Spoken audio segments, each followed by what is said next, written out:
Welcome back to the Mad Genius Thesis, where we unpack that tangled web between creativity and mental illness. Yeah. Today, we're time traveling. Okay. Back to the Romantic era. Oh, right. A period, well, practically overflowing with these captivating figures, right? Yeah. Poets who seem to tread a delicate line between brilliance and, well, maybe a touch of madness. It's intriguing, isn't it? Exactly. This whole idea Yeah. that genius might come at a price. Our guidebook for this journey is Madness and the Romantic Poet, a critical history.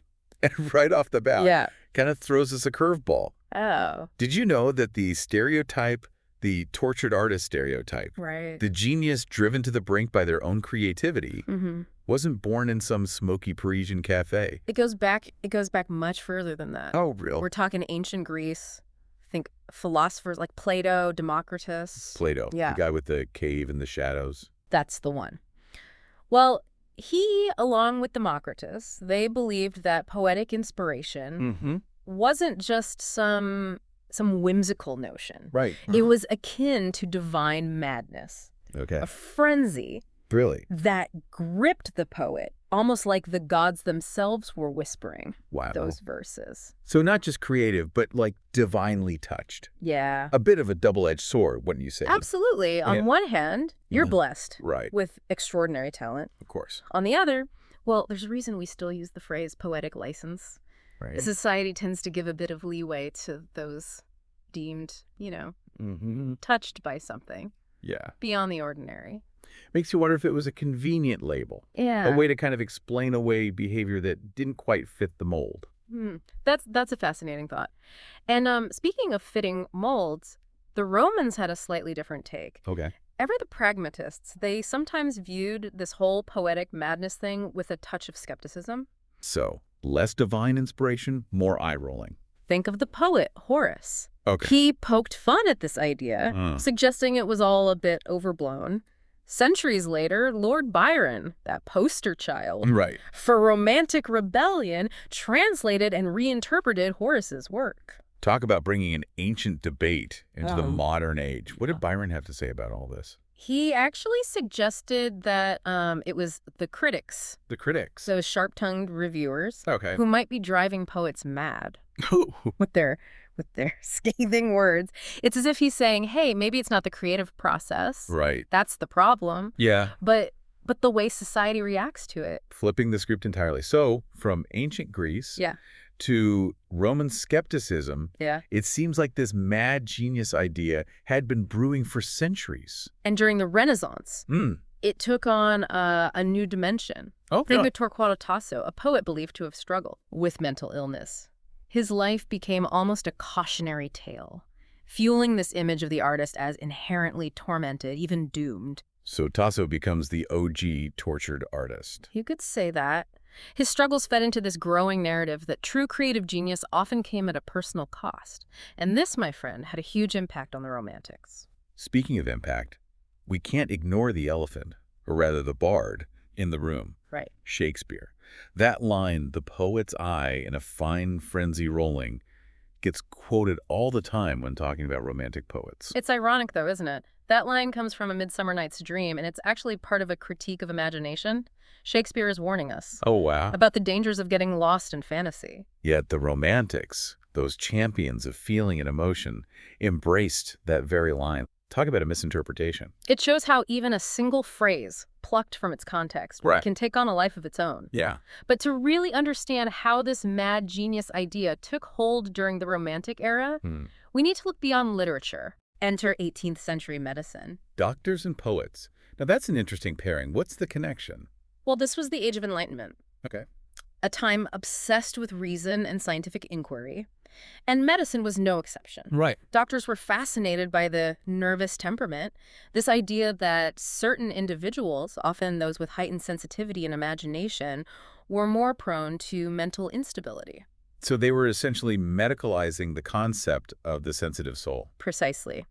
And as the understanding of mental illness evolved, moving away from vague terms like melancholy toward more specific diagnoses, guess who often served as case studies? I have a feeling it wasn't blacksmiths or bakers. Poets. Oh. Their lives, their works, their struggles became examples used to understand and categorize mental illness. Wow. And this, of course, further cemented the link between the two. Right. In the public imagination. It's almost like a feedback loop. Yeah. The more poets were used as examples, the stronger that association became. Yeah. But it wasn't just happening in medical journals, right? Right. What about the world of publishing? Were they fueling the fire? Let's just say they weren't exactly dousing the flames. Influential literary reviews, like the Edinburgh Review and Blackwood's Magazine, held immense power, and they weren't afraid to wield it. So not just critiquing poems, but passing judgment on the poets themselves. They often use the language of madness to attack or dismiss writers they disliked. Finally. It was a powerful tool for shaping public opinion. Yeah. Think about it. Yeah. Who gets to define sanity? Right. And who suffers the consequences of being labeled insane? It's chilling, really. The power of words. Yeah. To shape perceptions, to potentially even destroy careers. Mm.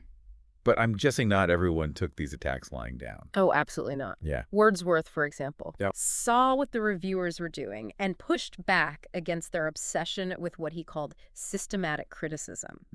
He argued that their rigid frameworks were a form of perverseness, almost a kind of madness itself. So he's turning the tables, saying the critics are the ones trapped in their own mental prisons. Exactly, and that's just the tip of the iceberg. Oh, boy. As we move deeper into the 19th century, the story gets even more complex. The rise of literary biography led to an even greater scrutiny of poets' personal lives. Now, it's not just about the art, but about digging into their private lives for signs of instability. Talk about an invasion of privacy. And that's where figures like Shelley, Blake, and Clare really come into focus. Their early biographies often emphasize their eccentricities, their struggles, their unconventional behaviors, all to paint them as mad poets. So they're essentially crafting narratives that fit this pre-existing idea, even if it means twisting the truth a bit. Sadly, that's often the case. These early biographers held immense power in shaping public perception and the mad genius trope. Right. Well, it was a compelling story, even if it wasn't always the whole story. But the debate didn't stop there.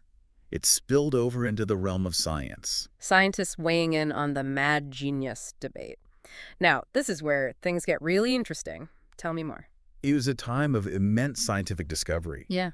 But also a time when certain theories, well, went a bit off the rails. Some scientists began to link creativity not just with mental illness, but with something called degeneration. Degeneration? That sounds a bit ominous. What exactly did they mean by that? They were essentially arguing that genius wasn't a sign of advancement. Oh, wow. But rather a throwback to a more primitive state. They pointed to physical abnormalities, even criminal tendencies. Really? As evidence of this supposed decline. So not just mad, but actually deteriorating. Yeah. That takes the mad genius label to a whole new level of harshness. It's a disturbing concept. Yeah. For sure. And it highlights the dangers of trying to find simplistic explanations for complex human traits. Right. But thankfully, not everyone bought into this idea. Someone had to pump the brakes on this runaway train of a theory. Who stepped up to challenge this view? One of the key figures was Francis Galton, a cousin of Charles Darwin. Wow. And a pioneer in the field of statistics and genetics. Okay. He meticulously studied family histories of exceptional individuals and found that creativity often ran in families. So he's basically saying, hold on, genius isn't some sign of decline, it's in their blood. Precisely.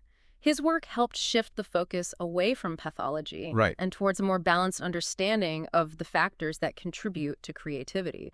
We now know that both nature and nurture play a role, but Galton's research was a game changer for its time. It's amazing how science can be used to both support and challenge prevailing social narratives. Yeah. But even with these counterarguments, the mad genius myth persists, doesn't it? It's incredibly resilient. Yeah. Think about how we still talk about artists and writers. Right. The tortured soul, the creative genius who suffers for their art.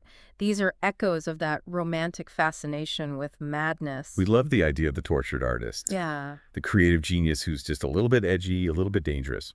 But it's crucial to remember that mental illness is a real and often debilitating condition that should never be romanticized. And it's equally important to recognize that countless creative individuals thrive without experiencing mental illness. Absolutely. It's about finding that balance, acknowledging the complexity of the human experience without resorting to simplistic labels. And perhaps that's one of the key takeaways from this deep dive. Yeah. The mad genius myth, while fascinating and enduring, is ultimately a dangerous oversimplification. It's a story we tell ourselves to make sense of the world, to explain the extraordinary. But the truth, as always, is far more nuanced. Yeah. We've talked about the broad historical context, but I'm curious to get into some specific examples. Let's start with Percy Shelley. He was known for his, radical ideas, his passionate personality, and of course, his tragic early death. Shelley's life was definitely fodder for the gossip mill. Early biographers seized upon his eccentricities, his rebellious nature, and his unconventional lifestyle as evidence of mental instability. So basically, anything outside the societal norms was seen as a red flag. Remember, we're talking about a time when social norms were incredibly rigid. Shelley's expulsion from Oxford for atheism, his elopement with Mary Shelley, his radical political views, all of these were seen as signs of a troubled mind. It seems like they were almost looking for evidence to confirm their suspicions. And to complicate matters further, Shelley's own poetry grappled with themes of madness and inspiration. He explored the dark side of the human psyche, the power of imagination, and the fine line between sanity and insanity. So he was both labeled as mad and also exploring these themes in his work. That's a fascinating parallel. Was he playing with those perceptions? It's certainly possible. Yeah. In poems like Julian and Medallo, he presents these two contrasting characters, one representing reason and the other madness. It's almost as if he's inviting us to question the very boundaries between the two. He's making us think about these labels, these categories we impose on people. Yeah. What about William Blake? Right. He was known for his visionary art and his mystical poetry. Yeah. Did he fit the mad poet mold? Blake is an interesting case because he wasn't necessarily labeled as mad during his lifetime. But after his death, his unconventional religious views, his mystical experiences, and his unique artistic style led some to question his sanity. So a posthumous induction into the Mad Genius Club? You could say that. Yeah. His art and poetry were deeply symbolic and often defied easy interpretation. Right. He claimed to have visions. Really? To communicate with angels and spirits. Wow. In a society that prized rationality, these claims were bound to raise eyebrows. But we now recognize Blake as a visionary genius. A true original. It makes you wonder how many other brilliant minds were dismissed simply because they didn't fit the mold. And Blake's story highlights the power of context. Yeah. What's considered madness in one era can be hailed as genius in another. Right. These labels are constantly shifting, evolving alongside our understanding of the world. Speaking of shifting perceptions, John Clare's story is particularly poignant because he actually suffered from mental illness and spent years in asylums. Clare's case is heartbreaking. He experienced severe bouts of depression, paranoia, and delusions. And his poetry often reflected his inner turmoil, his struggles to make sense of a world that seemed to be closing in on him. So in his case, the link between creativity and mental illness seems more direct. While his mental illness undoubtedly influenced his work, it's crucial to avoid reducing his entire life and poetic output to a simple case of madness equals genius. Right. His poetry was deeply rooted in his love of nature, his rural upbringing, and his profound sensitivity to the world around him. It's a reminder that even when there's a clear connection to mental illness, it's just one facet of a complex human being. Exactly. To truly appreciate Clare's work, we need to see him as a talented poet who deserves to be remembered for his unique voice, not just his struggles. It's a cautionary tale, isn't it? Yeah. How easily we can kind of fall into that trap of reducing someone's entire life to a single label. Right. But as we wrap up our exploration of madness and the Romantic poet, I can't help but wonder if the Romantics were so obsessed with finding madness in their poets, does that make them a little obsessed? It's an intriguing question. Perhaps they were grappling with the very nature of creativity itself. You know, it often involves pushing boundaries, challenging norms, and taking risks, right? And sometimes those who dare to do so are met with with fear or misunderstanding. And they're the ones who see the world a little differently. Right. They color outside the lines. Yeah. And that can make people uncomfortable. Exactly. The Romantics were fascinated by those who dared to explore those darker corners of the human psyche, who weren't afraid to delve into the depths of emotion and imagination. And maybe that's why the mad genius myth has endured for so long. It speaks to our fascination with the unconventional, with those who seem to possess a spark of something extraordinary. It's a story that captures our imagination, even if it's not always accurate or fair. So what can we learn from all this? Yeah. How can we appreciate the brilliance of these poets without falling into the trap of romanticizing mental illness? I think it starts with recognizing the complexity of the human experience. Creativity is not a single trait, but a tapestry woven from countless threads: personality, experience, genetics, environment. Yeah. And mental illness, while a part of some individual stories, should never be seen as a prerequisite for genius. It's about celebrating the diversity of human experience. Yes. Recognizing that there's no single path to creativity. And it's about approaching these topics with nuance, with empathy, and with a willingness to challenge our own assumptions. That's a powerful message. To embrace the messiness, the contradictions, the full spectrum of what it means to be human. And to remember that the most important labels are not the ones we impose on others, but the ones we choose for ourselves. Well said. So until next time, keep questioning those easy answers, those convenient labels. Yeah. And keep celebrating the incredible diversity of human creativity in all its forms. Because genius, like life itself, is rarely black and white. Yeah. It's a kaleidoscope of colors. It's a symphony of contradictions. It's a beautiful and often bewildering journey of discovery. And on that note, we'll leave you to ponder the mysteries of the mad genius. Thanks for joining us on the Mad Genius Thesis.